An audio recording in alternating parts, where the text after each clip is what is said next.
regularly scheduled meeting of the Parks and Recreation Commission for Wednesday, November 16th. May I have the roll call, please? Chair McGill. Here. Vice Chair Feck. Here. Commissioner Aldana. Present. Commissioner Clark. Here. Commissioner Lesnar Buxton. Commissioner Longstreet. Here. Commissioner Anander LaBerge. Here. Okay, thank you very much. Director Zachary, do we have any changes to the agenda? No changes to the agenda. Okay, thank you. This takes us to written public comment. We had 3 letters come in over the course of the last couple of days, 1 associated with trees and 2 with Ortega Park. Do we have anything else? I haven't seen anything else. Okay, thanks. All right, that takes us to public comment. Any member of the public may address the commission for up to 2 minutes on any subject within the jurisdiction of the commission that is not scheduled for a public discussion before the commission. Total amount of time for public comment will be 15 minutes. I do not have a speaker slip for non-agenda item. Do we have anyone on the commuter? We do not. Okay, thank you very much. Okay, that takes us to Commissioner Committee assignment reports. Which way did I start last time? I don't remember. I'll start with Commissioner Lesnar Buxton. I was unable to attend the Youth Council meeting this month. Okay, thank you. Hope your knee's better. Commissioner Anander LaBerge.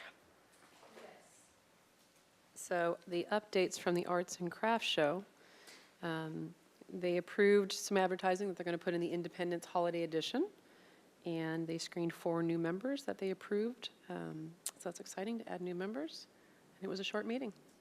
Thank you. All right, Vice Chair Feck.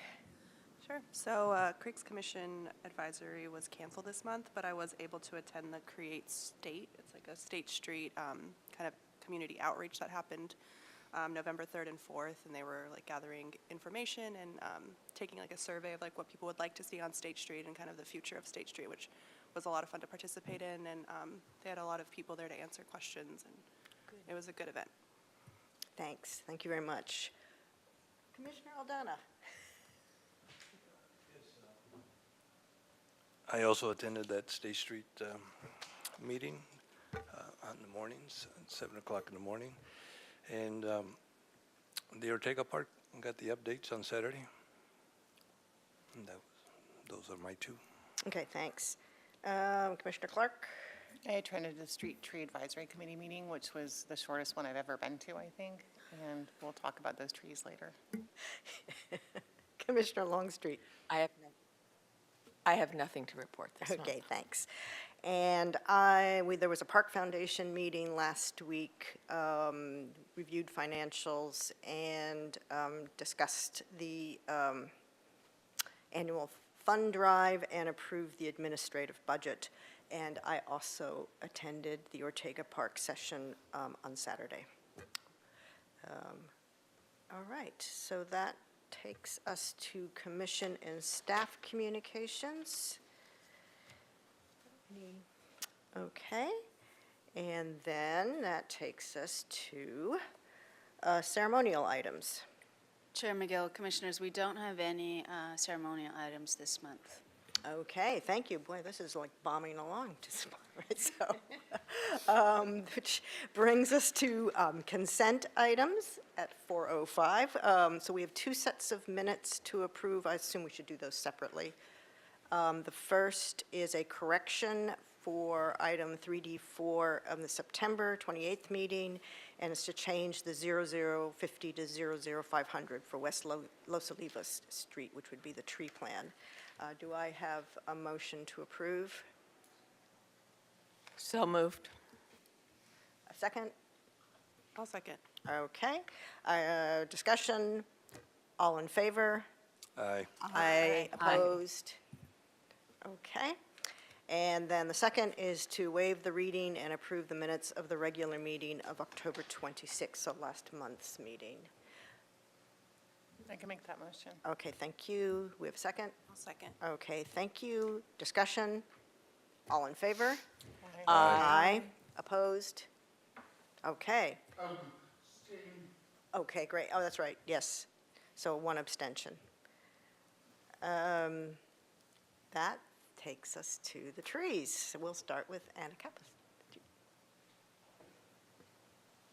Okay, good afternoon, Chair McGill and Commissioners. I'm Brett Volpe, I'm the Street Tree Supervisor, filling in for Mr. Slack.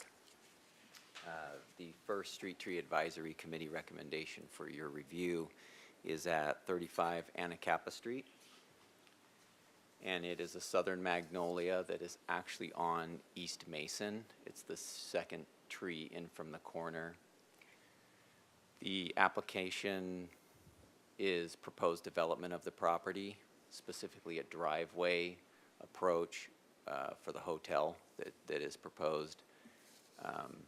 And the application also states that there will be 3 additional trees added to the area as part of development.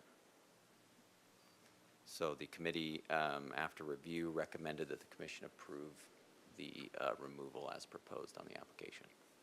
Okay, thank you. Does anybody have any questions? Okay, okay. Commissioner Aldana. You mentioned the hotel's proposed. Is that a for sure thing, that the hotel will be built there?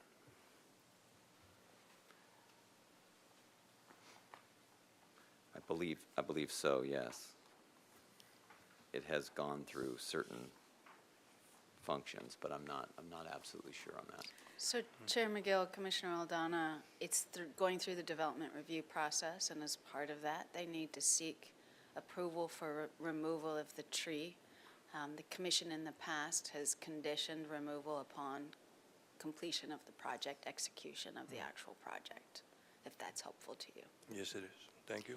And just so that you all know, we do have a speaker slip for the applicant, Troy White, and he's available for questions. So once we get through the first round of questions, I'll call you up, and then you either can have your 2 minutes, or if there's questions, we can address them specifically with you.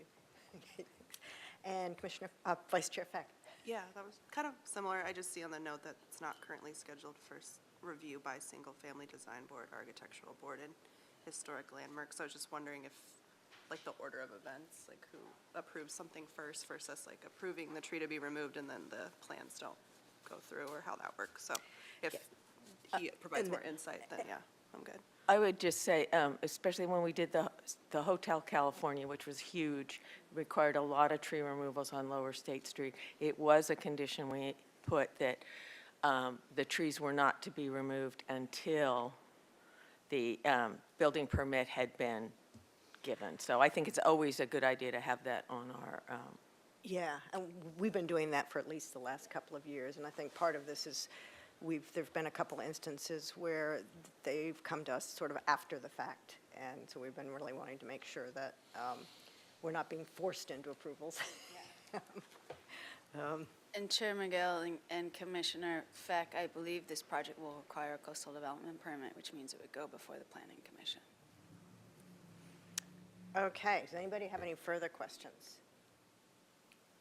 With that, we do have Troy White, who's here to speak on it. It says here available for any questions. You do have 2 minutes, but you're also, if people have specific questions for you. Okay. Well, good afternoon. My name is Troy White with TW Land Planning and Development. Pleasure to see you again. In terms, the project speaks for itself, but ultimately we're pursuing a mixed-use project. We'll have a hotel up above and then retail on the ground floor. We went through the pre-application review process with city staff. We actually went to Concept Planning Commission. We also did concept ARB or ABR. Anyway, you know what I'm talking about. So ultimately, we had very positive reviews. So now we've put together a development application review, a DART application. That DART application is in the first 30 days of its review, at which point city staff will get back to us with comments. As one of the pre-application review comments that we received from staff, they indicated that we should come before the Street Tree Committee and ultimately your commission to speak to the one tree removal which is required for a driveway apron for our garage area. We will be, replacing on at least a 3-to-1 basis. It's going to be a beautiful, beautiful project. We'll be working, of course, with ARB and Planning Commission on the ultimate design and approval of that project. And there's no interest or desire to removing that tree now. We want to go through the full entitlement process, obtain our building and grading permits, and at that point, the tree would be removed. So happy to address any of the questions, but thank you so much for your time. Thank you very much. All right, I think we have the main question answered. Does anybody have any further questions, any discussion or motion as appropriate? I have a question. Okay. You've indicated on your application that you would be replacing it, but not with the same species, correct? Yeah, so, we've been coordinating with Mr. Slack in regards to that particular tree species. At the initial outset of our discussion, it appeared that the magnolia tree was not designated for this portion of the funk zone. In a more close review, it looks like there is, but ultimately, I think the Street Tree Committee is in the process of maybe reevaluating the southern magnolia at this location. So in my communications with Mr. Slack, he's indicated he doesn't want to necessarily designate a particular tree because ultimately we'll be working through that process and he'll approve so whether it's a magnolia or ironwood, we don't have a preference. We just want to work with the city to do what's right. Okay, thank right. you. All right, Thank you. Commissioner Clark? Oh, okay, I thought you did. Okay, any? One more question. Okay. Mr. Slack is not here, so you are his proxy? Yes. You are familiar with the conversations going on about the tree? Mm-hmm. And is there any reason why it could not have a magnolia back there? I like magnolias, and I think it's a gorgeous tree, and so I don't understand why, if we have to remove it and they're going to put another tree, can another magnolia go back there? Chair McGill and Commissioner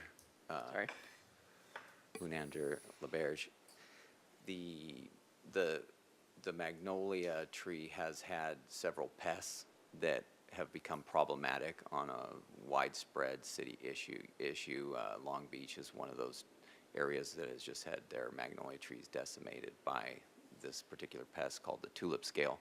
So we work, Nathan works with the Street Tree Advisory Committee on selecting species that fit our current environment, and it isn't to get rid of the magnolia, it's just to find the right tree for the right location in this environment. Okay, thank you. Thank you.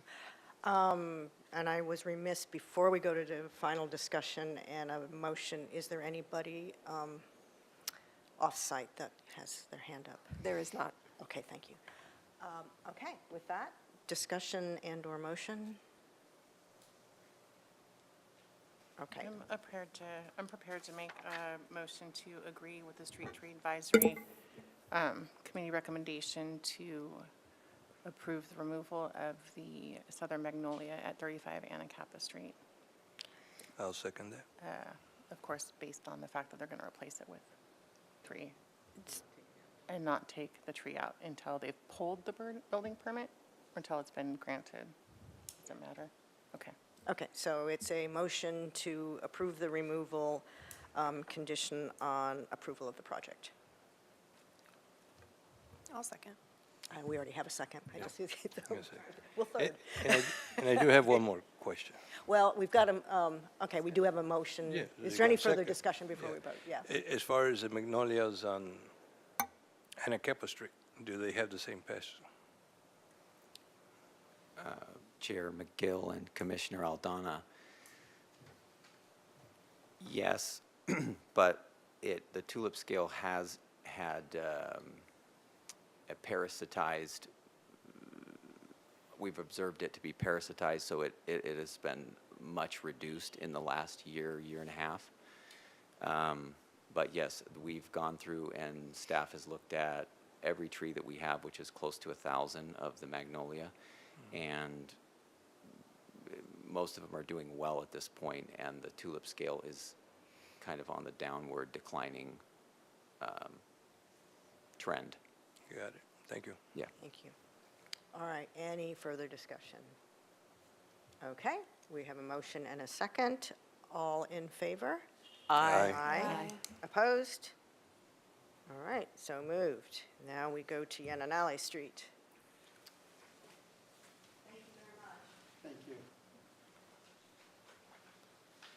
Okay, Chair McGill and Commissioners, the second item for review is located at 1322 and 1322 and a half East Yananali Street. There are 3 trees proposed for removal: an Aleppo pine, a black acacia, and a Canary Island date palm.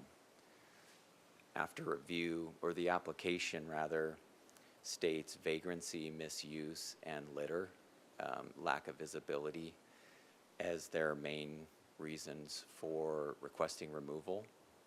And after review, the Street Tree Advisory Committee found that the Aleppo pine and the black acacia were of community value, and that the Canary Island date palm that's there is growing directly into the high voltage wires and is already causing an obstruction with the existing street light. And so they recommend partial approval of the application, being to remove the Canary Island date palm and deny the acacia and the pine tree there at that location. Okay, thank you very much. Does anybody have any questions?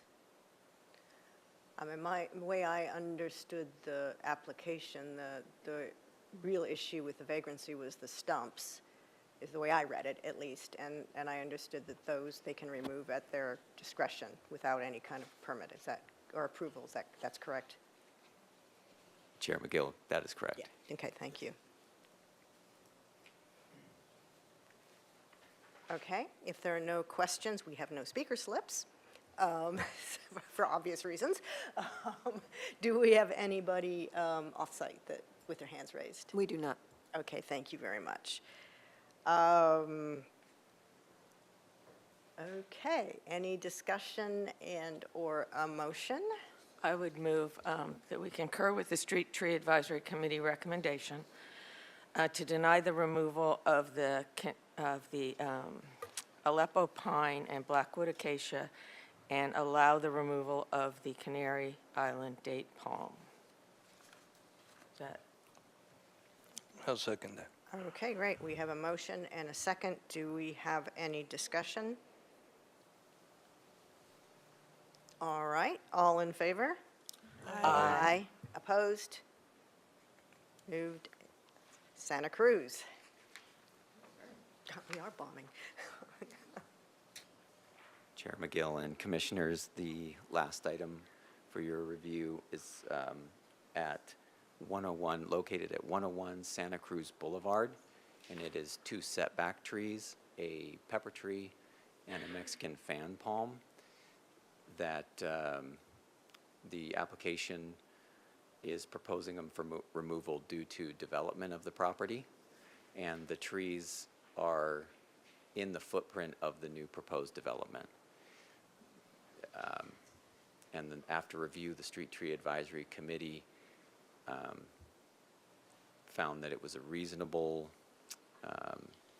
development of property, stating Santa Barbara Municipal Code 15.24.090B that a reasonable and practical development of the property on which the tree is located requires removal of the trees.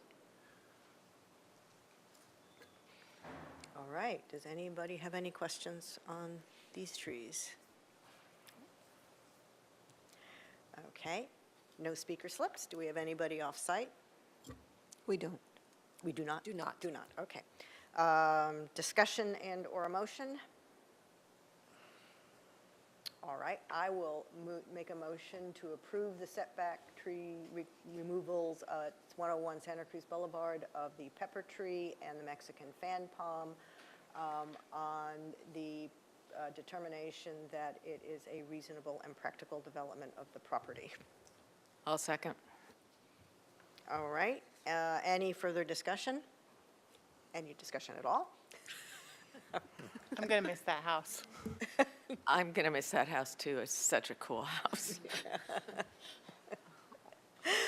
Just took my picture in front of it just so we could remember it later on down the line. I was so pumped. We can do a selfie. All right, all in favor? Aye. Aye. Opposed? Okay, so moved. That may be a land speed record for trees. You picked a good night to join You us. picked a good night.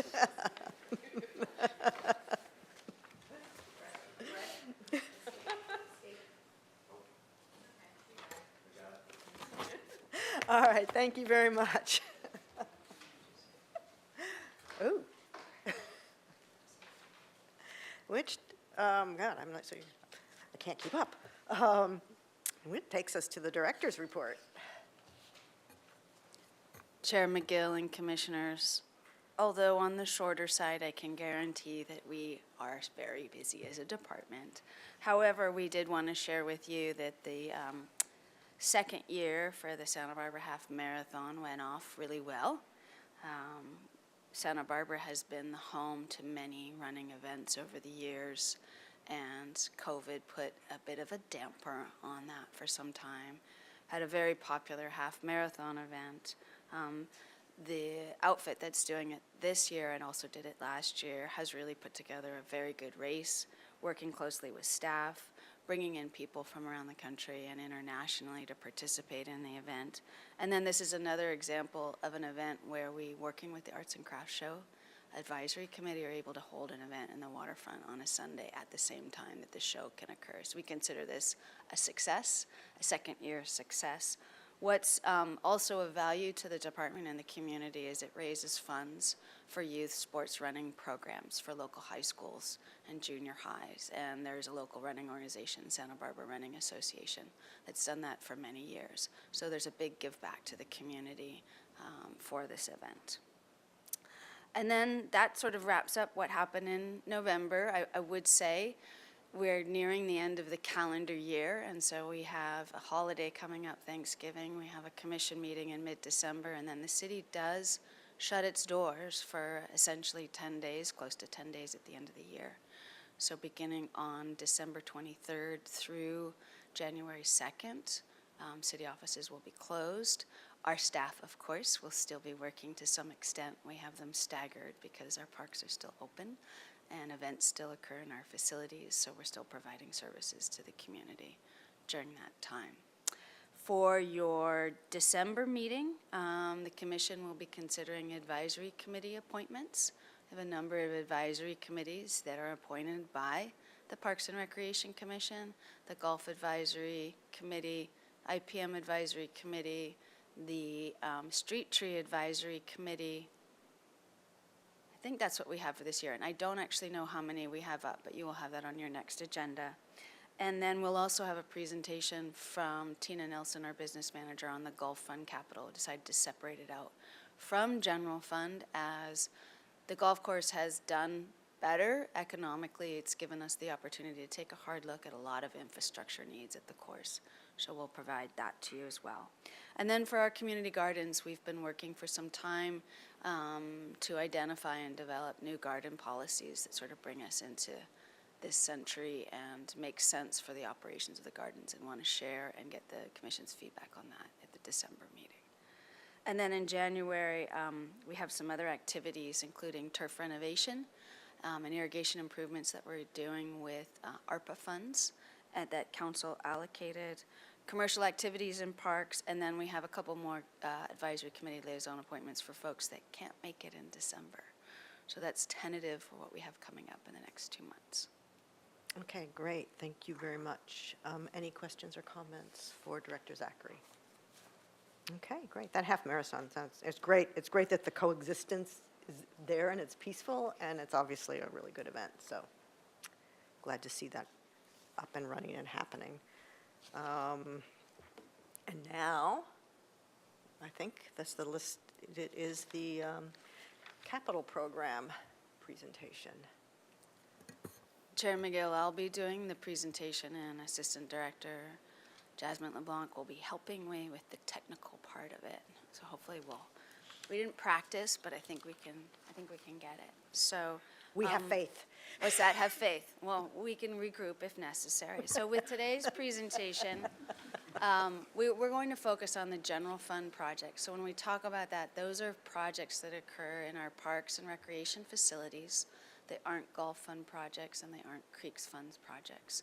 As you can imagine, we have so much. We have 60 different parks in our inventory and many facilities, some of them dating to the early 1900s. So our needs in terms of facility maintenance and upgrades, as well as looking toward keeping our parks as reinvested and current for the community, is really important. There's a lot in our 6-year CIP. I'm going to be focusing on really the first 2 years, but happy to take any questions that you have with the document that you have. So with the next slide, essentially in the entire city, all the city departments participate in the update of this CIP. It looks at 5 years. The intent is to establish a comprehensive list of planned and projected capital needs, consider the timeline for design, permitting, and construction, estimate our costs, and identify funding sources. Every 2 years, so we're about to enter a new 2-year financial plan where we'll be putting together operating budgets for fiscal year 24 and 25. We also update our CIP with an eye to what we anticipate will move forward in those fiscal years as well. So some of the case considerations, for this department and other departments is what are we currently working on? Because those don't go away even if we haven't identified additional funding for them. What has been identified as an unmet need? We have in many of our park areas deferred maintenance. We have safety issues. We have a need to protect our assets, our resources. And then we also have community members that come forward and are looking for park improvements. And we fold all those in. We can't answer everything on every day of every year, but it becomes part of the process to pick projects and move forward. And I can speak at length to any of the projects we have going as to how they all started, because they did start somewhere. Then we also look at funding, because funding is really critical. Sometimes it's more apparent that general fund can be applied. In other cases, we've relied heavily on grants, particularly from the Community Development Block Grant Program, to do really important improvements in a lot of our parks. Sometimes just as basic as playground or a restroom remodel. Nothing fancy, but something that a neighborhood park needs. And then we're also thinking about what's happening in the future. It's not just about today or tomorrow. It's the next generation that will be using our spaces and thinking ahead to those. So again, then we also consider sort of our objectives specifically. How do we make improvements that enhance our services? How do we try to the best of our ability preserve our heritage and those resources? I mentioned initially anticipating recreation trends. We have changing demographics and doing our best to respond to those. And then sometimes it really has to do with we have to meet new regulatory requirements. A facility needs to be upgraded for any number of reasons. Sometimes it's health code related, and that often applies to our aquatics facilities. And a lot can also be related to accessibility, because as we make improvements, we're also seeking to make our spaces fully accessible. And that's a long-term and a big goal for the city. So before I go any further, I wanted to give the commission and your staff reports has a brief on some of the current things we're working on, where we expect them to go through the rest of this fiscal year, and then to some extent into the new fiscal year. Next slide. So Eastside Neighborhood Park renovation, we've been working on this since 2020, and the funding for this is essentially secured. Due to the bidding climate that we've experienced, we've actually organized it in phases. So the first phase will be the new small children's playground, which will replace the one that's there today, as well as realigning the fencing that separates the community garden portion of the park from the rest of the park. And that work will be complete. We just got the bids in, so hopefully break ground for construction the next couple of weeks, and it will be done this calendar year.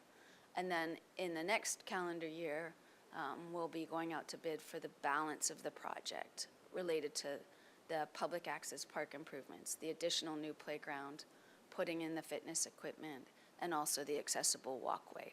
We have the playgrounds, we've purchased them, they're ready. The fitness equipment is purchased and it's ready. It's just a matter of being able to time construction so it's most affordable for us to move the project forward. And then the community garden, we have funding from an ARPA designation, and the timing of that will really depend on working with the community gardeners and how we phase it. It may be that we can do it very easily without having a terribly significant impact to the actual use of the garden. That's our goal. Next slide. So the Louise Lowry Davis Center, this is a project we've been working on for many years, probably started in 2017. During COVID, we were able to complete the exterior improvements for the project. We did not have enough funding to do the interior. With this fiscal year budget, we have just under $1.5 million to move forward with interior improvements. We are about to complete the construction documents and plan to be able to go out to bid at the beginning of the calendar year and move that project forward. We'll finally be able to take the fence down and reopen the facility to the public. And then Plaza Del Mar Bandshell, as the commission has been updated previously, this is a key facility that's in really rough shape, so much so that the public can't access it or use it. Our goals are to restore it to a safe condition, provide an outdoor concert venue. We've done our planning, we have our building permits, we have just over $800,000 for construction. Our goal is to be able to go out to bid in January, and based on those bids, figure out whether there's a shortfall and how we'll meet that shortfall. But we are in a position where we can go out to bid and want to move forward with that project.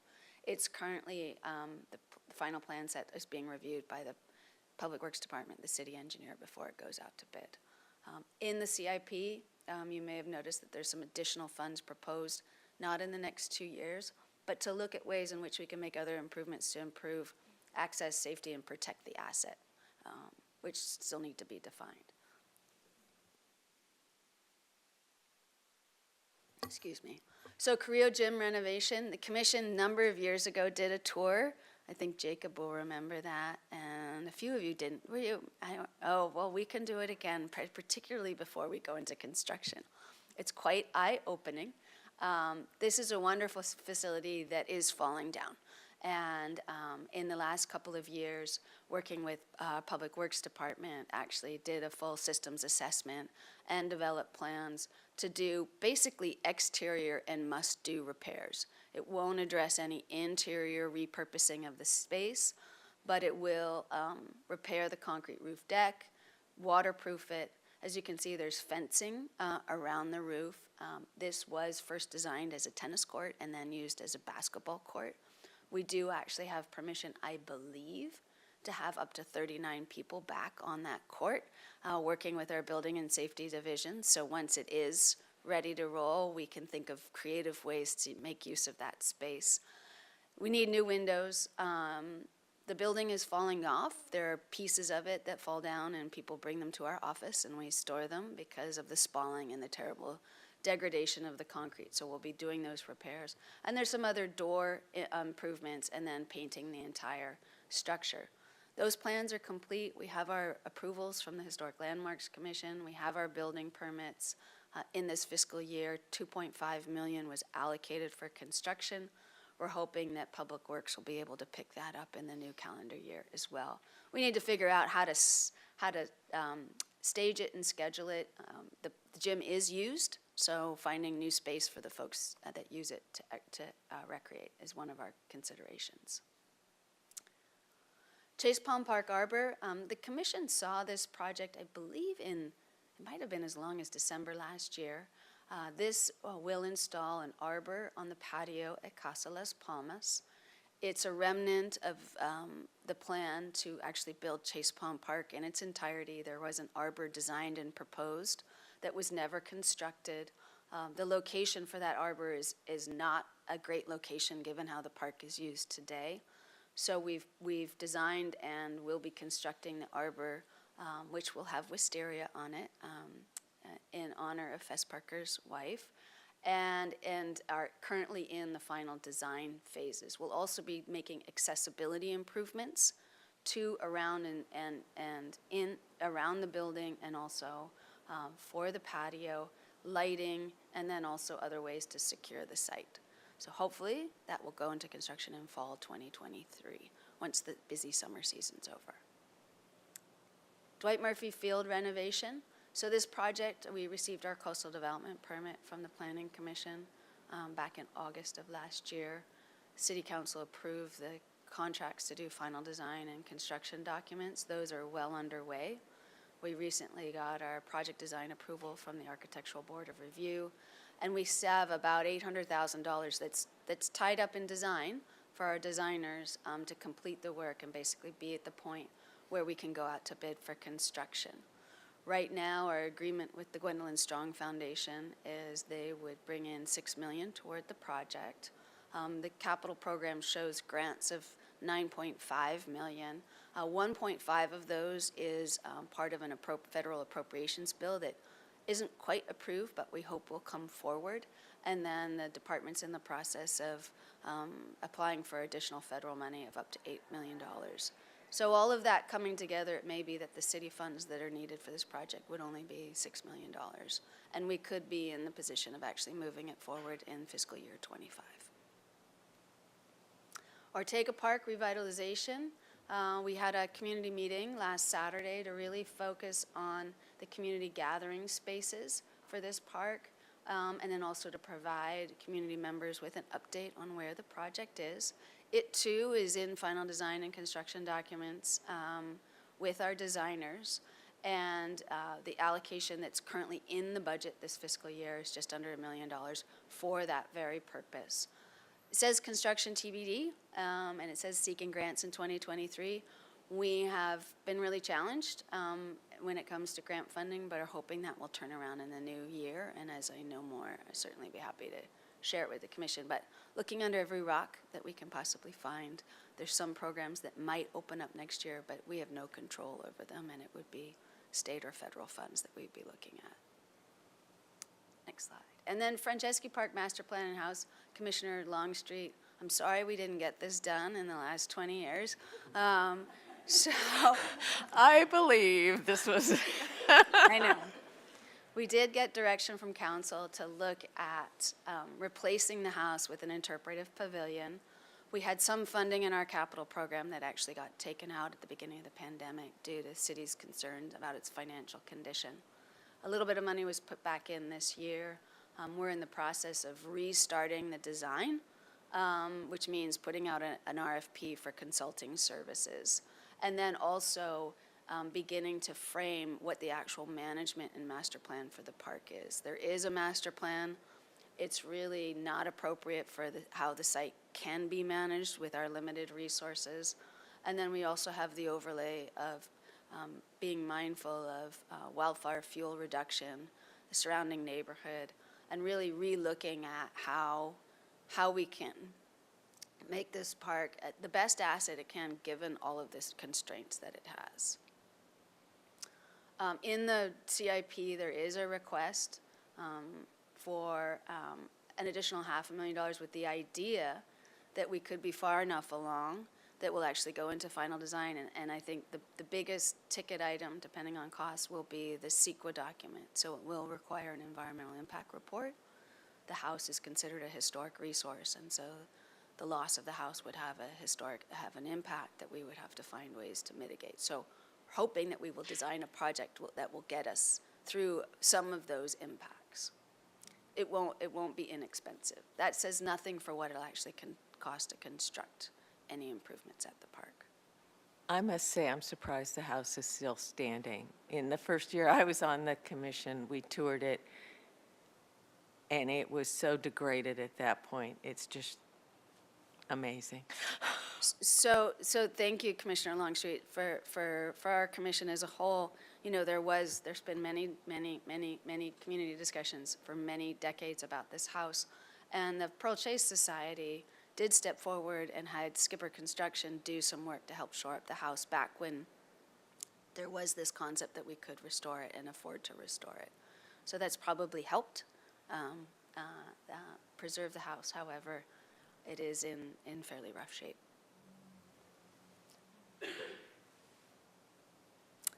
And then the West Beach Splash Playground, this design is not under consideration anymore, but it's the only thing I had that I thought would help remind us where we started.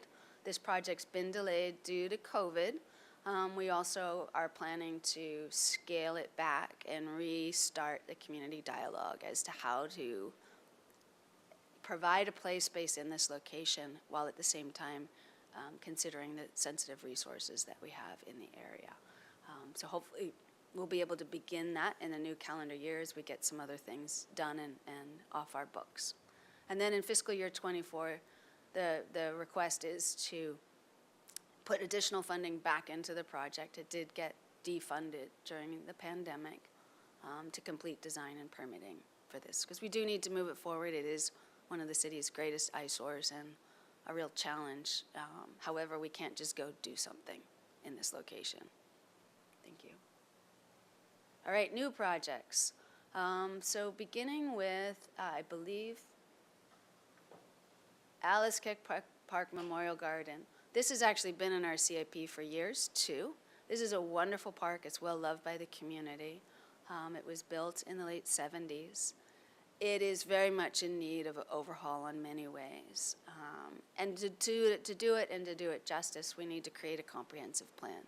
We've got accessibility considerations. We've got issues with our trees, our planter beds. We've lost many of our planter beds.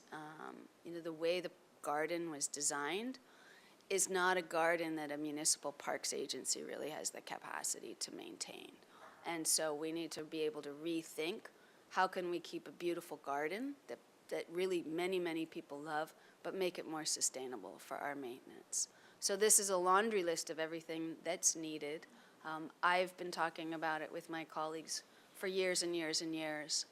Our CIP proposes that we have $200,000, not next year, but the following year. When you see the date suggestions that are in this document, it's really taking into consideration what our bandwidth is. Like, we only have so many staff, we only have so much resource, and we have a lot that we're already working on. 2025, we think we'll have the breathing room to begin picking up some of these new projects. Spend the time to actually plan out a comprehensive renovation of the garden that we ultimately could implement in phases. Central City Recreation Center, this has been in our CIP for a long time too. For many years, we also had the the California Armory, and we had the National Guard Armory. Anyway, the one in Mackenzie, I used to have it down. Those got removed from our CIP as they either got purchased by the school district, or the one in Mackenzie is actually going to be transitioned into a health facility for American Indian Health Services. So it really leads us with, if we are going to have a downtown or a central city recreation spot, what do we have available to really look at what we could be doing for the people that are living in the downtown and the additional people that are going to be living in the downtown as we build more housing. And Spencer Adams Park, which is actually where the Louise Lowry Davis Center, the Teen Center, and the Lum Bowls facility is our last spot. So with this idea, undertaking a master plan and really having a pretty robust community engagement process, decide what do we want here and what's really feasible here. Obviously, a building is very costly, but maybe it isn't that. And we don't know, and we don't have any preconceived notions, but we would obviously be maintaining the existing facilities unless something were to change there. So that's recommended that we be able to move forward with something like that, I believe, in the second year. Chase Palm Park renovation, another wonderful park. I mentioned the Arbor at Casa Las Palmas, which is being funded by former redevelopment agency funds. If you walk around the park today, you will see that things are getting tired. We have issues with concrete, we have accessibility issues. We have a number of areas where some reinvestment is really important. We've been working on a soil management plan for the site because unfortunately there is soil contamination that wasn't abated when the park was constructed. So that's a key factor in finishing that up before we can actually plan some additional improvements because it guides what we're allowed to do and where and how to manage the soil. So the idea is in fiscal year '25, again, we'd be taking a comprehensive look at the park, its infrastructure needs, costing them out, and hopefully finding a way to fund them over time. Plaza Veracruz renovation, we have community development block grant funds this year to provide something more attractive than the current fence that's around the park. But we do want to begin talking about what's the future of this site, because we do have a vibrant trapeze company in there right now, and we have opened a portion of the park to the public. But over the long term, again, taking into consideration increased density, more housing, it's a little postage stamp of a park, really looking at, should it just be what it is today, or should it be something else? And then there are infrastructure needs, lighting needs that need to happen at this site, and we'd like to keep it moving forward, in part because of its location as downtown, and then also in part because at some point the police station will be under construction, and our ability to get our project done in advance of that could be very helpful to the public. Municipal Tennis Center rehab. This is another project, you know, again, we've pivoted and transitioned to some Band-Aid work as we go around the place, but in some cases like this site, really needing to take a hard look at what its future is. The tension court slabs are desperately in need of replacement. We have a transition from not just tennis to pickleball. We recognize and would like to support responding to providing multi-sport court opportunities for the community. This site is the only one where we could really do that, where we're not managing either other park uses or have an arrangement with Santa Barbara City College like we do at Pershing. And so the idea here again is also master planning this whole site and saying, what do we want? The stadium itself is falling down and is red tagged and has been red tagged for probably 10 years. So you can go in and use the stadium court as a private lesson, but nobody's allowed on the actual stadium benches. Really getting to the point where we design what we should do for that site in the future. Next slide, thank you. And then, excuse me. We have some really wonderful open space parks, and specifically Hale Park and Honda Valley are ones where we have some fairly significant issues with need for tree management, trail improvements, erosion control, habitat restoration. We've been looking at what we can do here for a number of years. And then this year, we'll be working on putting together biological resource plans, which are part of a larger fuel abatement project that we're working on with the fire department. Getting to the point where we have enough information where we can do an open space management plan comprehensive for each park that addresses trail access, habitat, tree management, creek improvements, and spend a little bit more of our resource on open spaces. We often find ourselves gravitating towards the active areas, but we do need to begin to really pay attention more to some of our valuable open spaces. Park and Recreation Master Plan. This has been in the CIP for a long time as well. We have a facility master plan that dates to 1981. We have sort of updated it with all the things that we've done, but it's been on an ad hoc basis. So we need to round all of that up and then also look more specifically at sites that we haven't reinvested in lately, and have that community dialogue as to what the future is, as there are new demands for different types of recreation. And then also how we integrate with other agencies that are providing recreation services and open space services. There is a countywide plan that's underway, but for the city itself, having our own plan, but also relating it to what's happening in the larger South Coast community could be really valuable, because we'll be able to see where we have greater synergies. So our recommendation is to actually set aside money essentially just for the community engagement effort. And funds are needed because we don't have the staff resources to do it ourselves. Plus, we're probably not the experts on it, but actually begin to actually survey and understand where the community as a whole would like to go. Next slide. Trails and walkways. This is This is a program that we put in the CIP a number of years ago as a way to elevate the fact that we have many, many, many spaces in our parks with walkways, both developed, undeveloped, that never get general fund allocation on an annual basis to maintain. And to be able to have dedicated funding where we know we have a certain amount of money and we can go into a park space and deal with the walkways, deal with the unevenness, address accessibility. We would like to begin to have that allocated every year, just like there's allocations every year for sidewalk maintenance. Next slide. And then quickly, some ongoing programs, which I won't go on in detail about, but to give you a bit of an insight. We always look for opportunities to secure funding for playground replacement. I mentioned how lucky we've been to get grants. You could point many playgrounds in certain areas of our community were funded by grants, not by the general fund.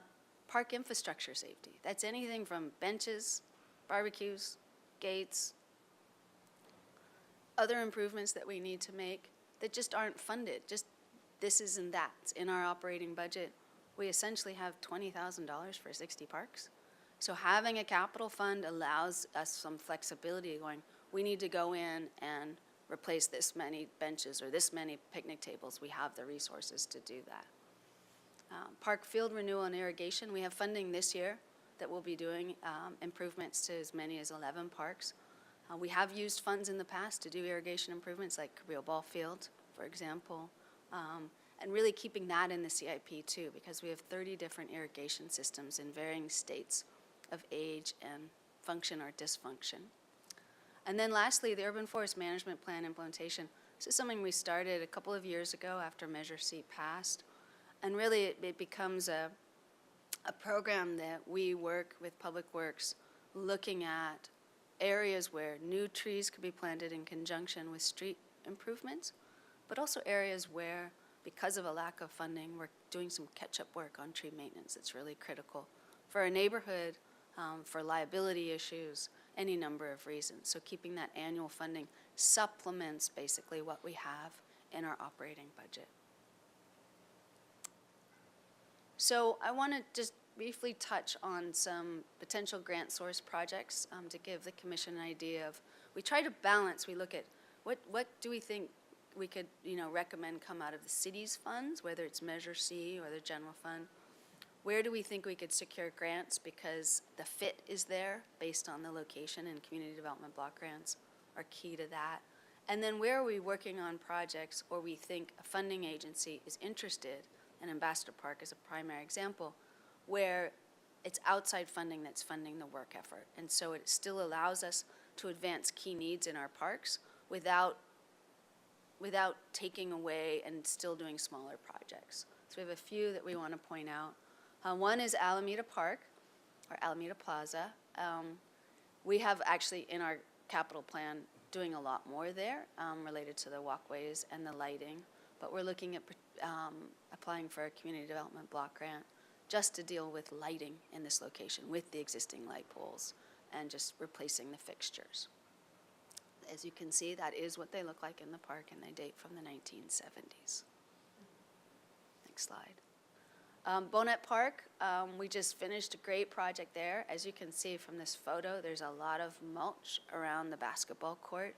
Unfortunately, that project was not fully funded, so we did not have the funds to complete that element of the project.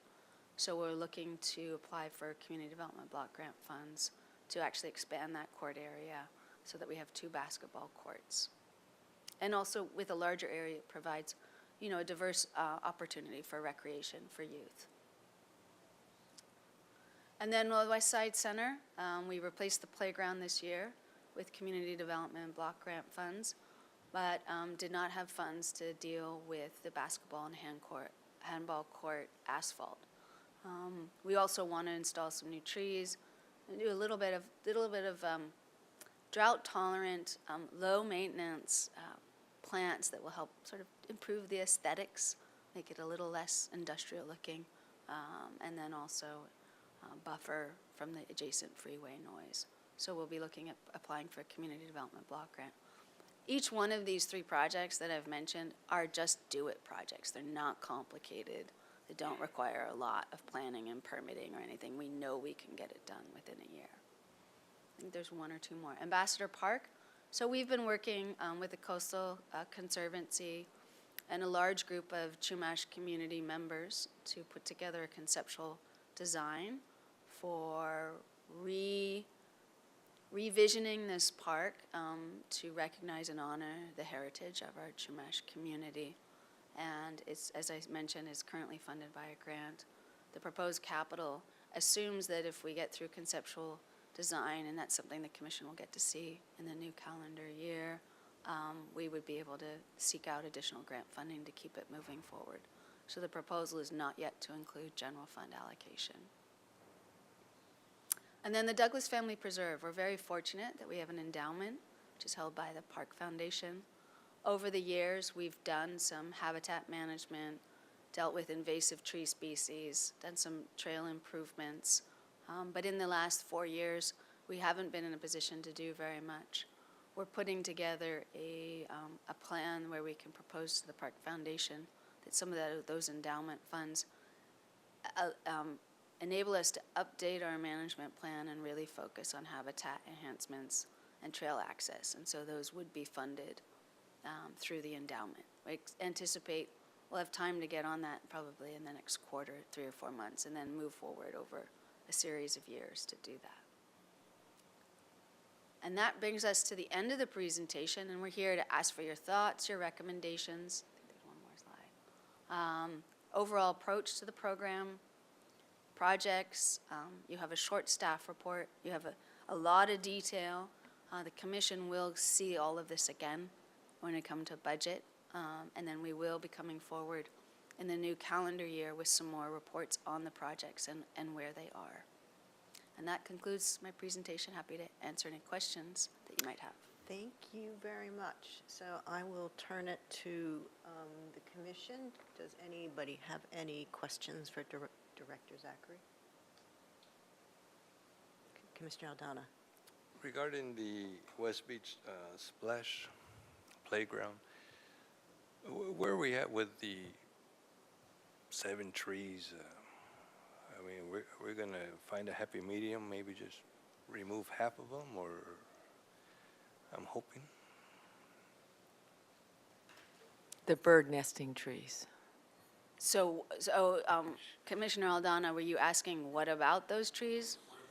No, where we at is, what's the latest and greatest of those trees? The trees are still there. Okay. They're probably not going anywhere. We do have black night-crowned herons that nest in those trees every year. They nest in a couple of other trees in the vicinity too. And part of what we need to look at is how we redesign that space in such a way. I mean, we had a wading pool there for years, and the birds were there when we had a wading pool. Is how to redesign it in a way to provide a nice recreational amenity for youth, for families, yet still coexist. And it'll really depend on how we focus the design, but moving it away from the trees. We have a biologist that will be actively guiding us through that. And then also I would point out, if you're familiar with the site, there's also that small sort of shipwreck playground. Mm-hmm. We're going to include that in the design, so it'll allow us to really figure out a good flow while still maintaining the trees. Good. Okay, but everything's still up for discussion and... That's correct. So we came up with a preliminary concept. It was really cool and neat, and probably not necessarily something, not inexpensive, shall we say. We think we have a better way of getting there with a great design that balances the environmental constraints as well as provide a nice space. Got it. What those details are, we're restarting. How's that? Okay, very good. And how soon will the community be able to give their input? Chair McGill, Commissioner Aldana, and Commissioners, I don't have an answer for you. Okay. We are trying to tick things off before we jump into a new one, but our goal is to begin scoping how to move forward once the new calendar year rolls around. So I don't have anything yet But when I do, we certainly will be sharing that. Okay, thank you. We need to be ready to work on it, so we want to make sure we're really ready to work on it. Very good, thank you. Vice Chair. Kind of curiosity question on the Ortega Park, since I think you mentioned there was like final design, and there still seems like there's a lot of chatter about like the pool, like discussion. I guess when is like the last point where like input is received and it's kind of like the design is what it is? That, Chair Miguel and Commissioner Fecht, it basically is in final design. So we received our entitlements. We've been through that whole process. We've made changes to the design based on community input. So the pool itself is now 6 lanes instead of 4 lanes. And we had to make the pool space smaller, which means we had to make another space, larger, another space smaller. And then also spent time designing the skate park. It's now an all-wheel park, which we heard loud and clear. It's not just about skateboards. It's like, yeah, you're right. Let's see how we can do that. And so it's entirely possible. And that's the trend as it is in that world. And the fellow that we're working with, who's a designer, is very much in the know on how to do that. So we feel confident we have a good design there. And then also in the sort of community gathering area, we really simplified the other activities and basically limited it to the basketball court, adding in turf space with the idea that we would have, and you received all of our outreach on the redesign, and then where we're going now, space where you could have a community festival in that park very easily on the flat surfaces. And in fact, there'll be more space to do that in the new park than exists today in the park. At some point, you have to move forward. The city's invested about $1.5 million in its work effort today. And going into the final design process, we finished the details on all the engineering, all the hydrology, everything that needs to be done in order to get permits for the project. And that takes a lot of time. The plan set for the Cabrillo Pavilion was so large you needed a cart to take it across the street. It literally was this many pages. So there's a lot of work and time that goes into getting to where we need to be. Any, I have a couple comments or questions. well, I'm still seeing if there's any questions. I guess I have one question, and it's kind of I think I've asked this question before, and I've never asked it very well, but when you look at, 500,000 here, 500,000 there, things like Alice Keck versus Franceschi versus a master plan, what are your thoughts on just sort of your overarching philosophy and how you prioritize where you do and don't put manpower, not necessarily funding, because even to get grant funding takes manpower, but what is the overarching philosophy and how you make the decisions, say we're going to focus on Alice Keck and not Franceschi, for example? Chair McGill and Commissioners, well, today is part of how we do that, getting feedback from you on what your priorities are. Part of it is community members are in constant contact with us about what's important to them. Council members often have their interests. We try to balance low-hanging fruit, easy, get it done, and a small amount of money can help us get there. So little improvements where we're chipping away. And then need, because we have, in the case of Ortega Park, for example, the park has had almost no reinvestment for over 50 years. And that's just not, we need to begin looking at it. And plus, we were asked to do that for a variety of reasons. Sometimes things stay on the agenda. Sometimes things get delayed. Franceschi House is an example of one that got delayed. It's been delayed for any number. That's a hard nut to crack. This is going to be a really hard project to be successful. And actually even finding someone that wants to work on it, because finding a design consulting team that wants to work on dismantling a historic house, they have to be really, there's going to be a lot of community discussion about it. Sometimes it has to do with staffing. I think the commission is aware we've had a lot of staff turnover, And so part of it has to do with the staff and the availability of staff. Over half of our departments turned over in the last 3 years. So as you can imagine, that creates that. And then funding. Sometimes it could be like, we know there's a possibility to invent something because funding comes forward. And we just try to take advantage of those opportunities wherever we can because we're often grossly underfunded.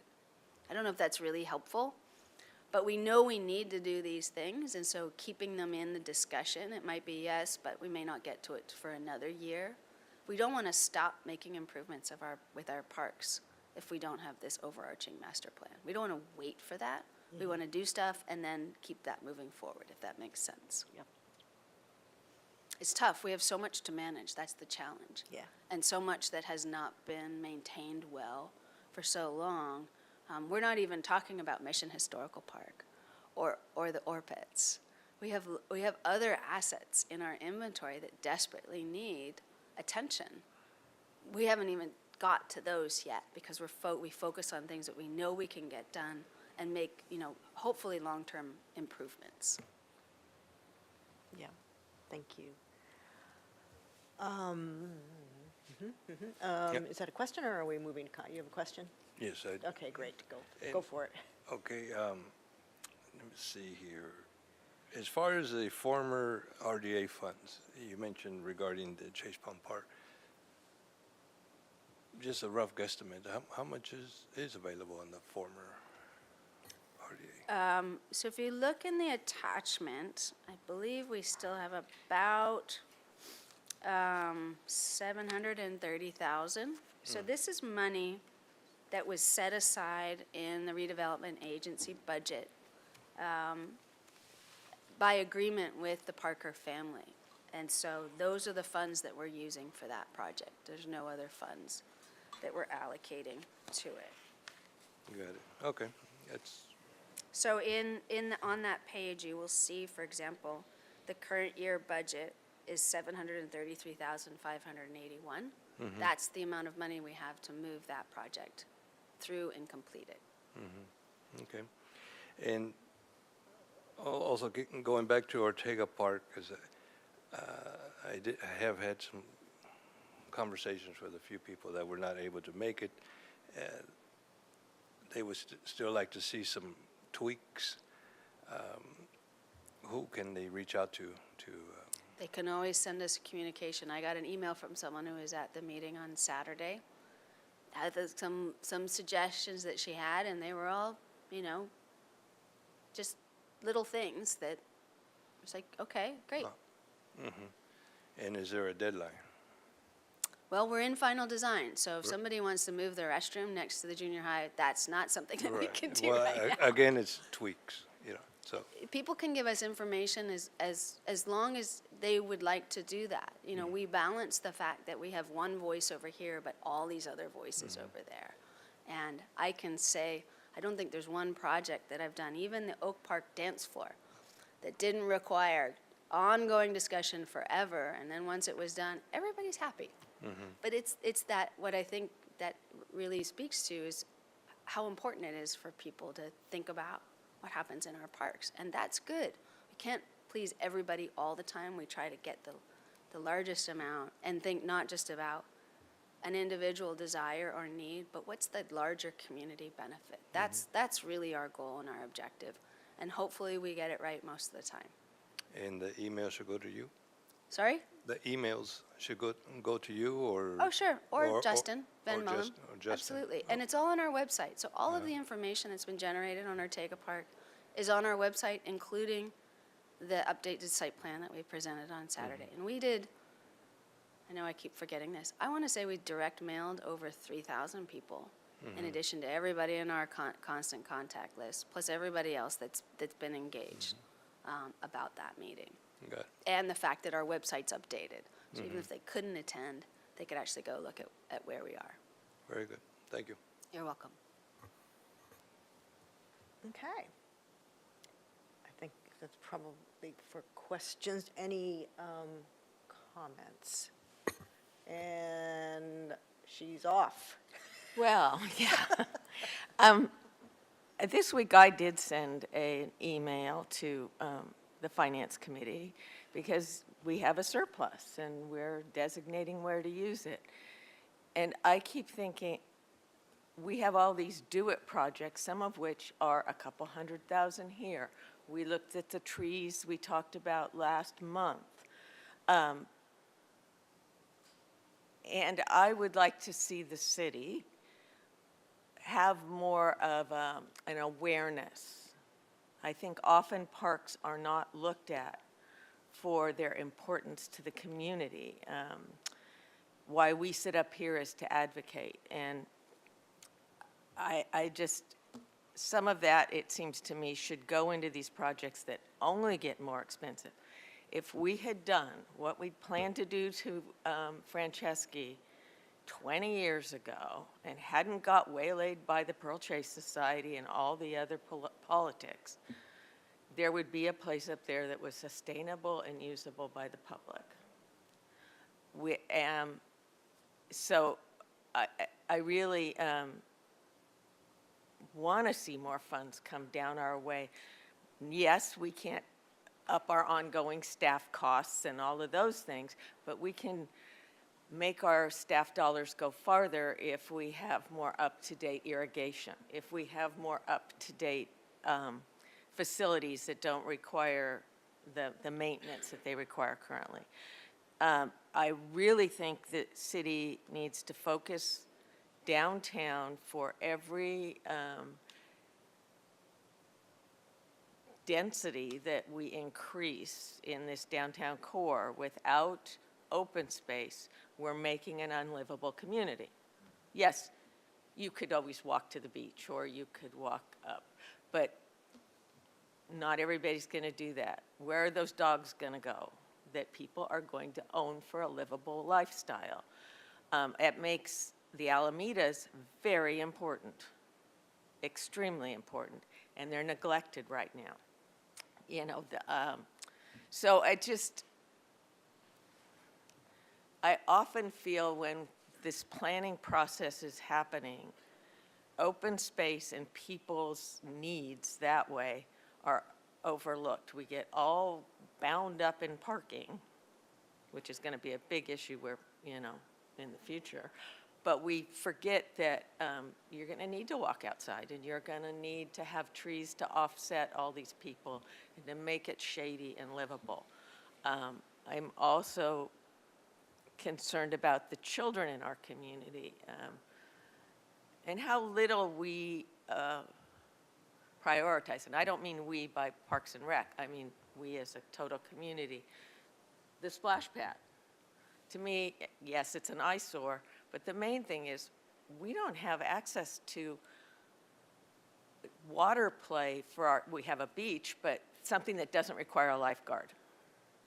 You know, and when we look at a lot of the tweaks that we hear from the community, you know, operating a pool versus having a place for kids to go play and cool off, I mean, you'll be rolling me through in my wheelchair at 90 before we get some of these things done.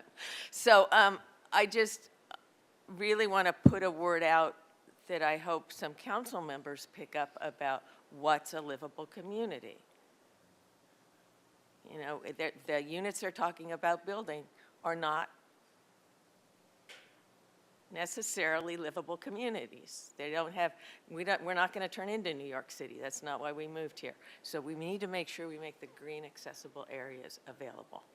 So that's my comment on it. I agree with the projects.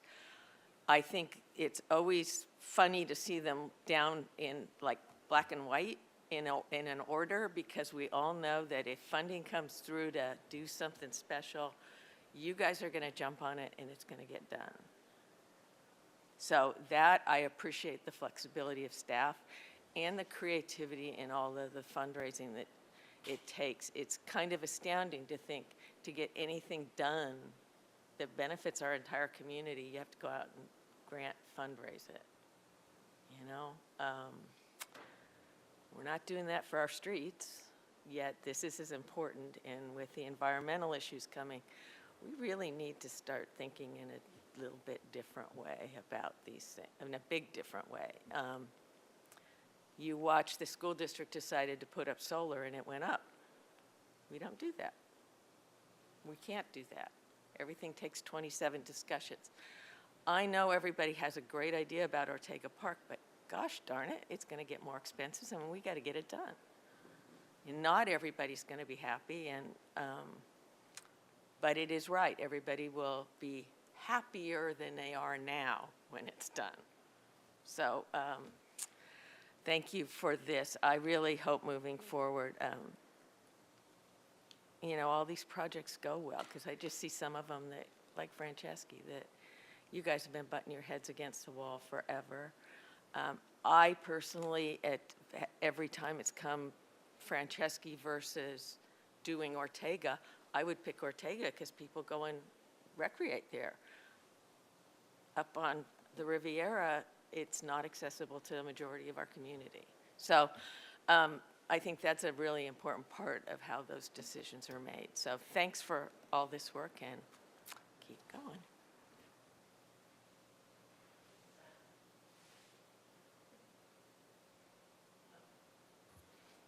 Yes.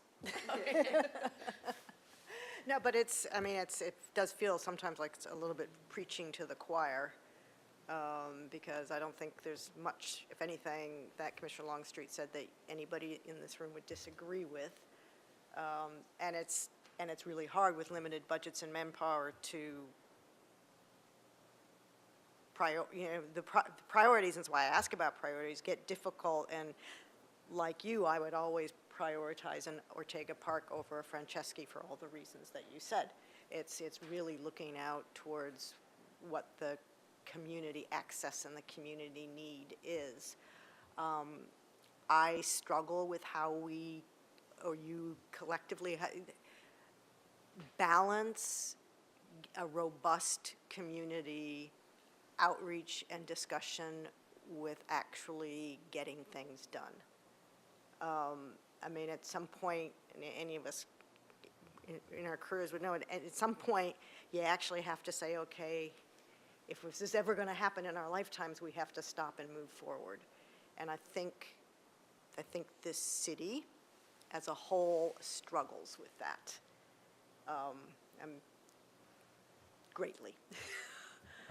And I don't know, I mean, and this is kind of an open question, how do we better engage with the leadership, with the politicians, with city council, so that they understand and see as well as we do the small things that can be done that make a big difference, and maybe start thinking in terms of, gosh, people are complaining about kids barreling down State Street on bikes in dangerous ways. Well, maybe there's other ways to invest money that provides safe places for those kids that's better for the entire community.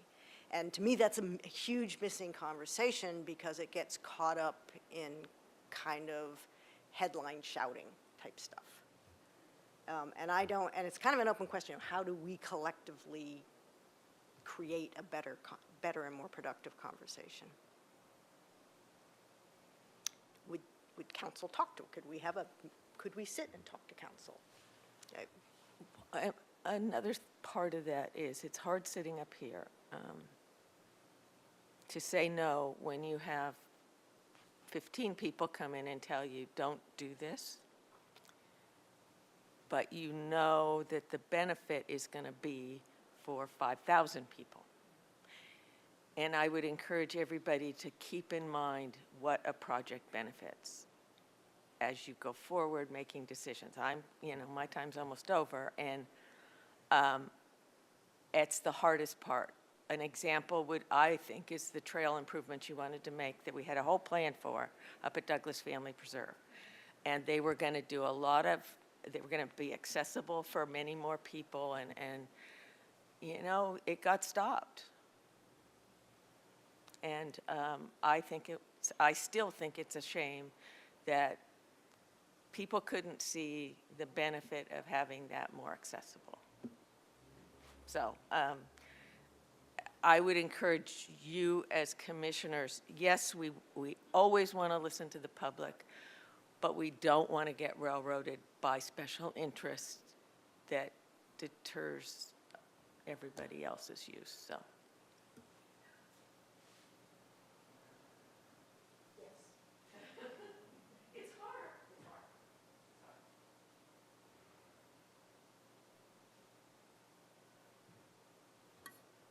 Anybody else? Okay, well, with that, I will close it. And there's no old business, there's no new business, which means that we are adjourned. Thank you Happy very much. Thanksgiving to Happy everyone. Thanksgiving, everybody.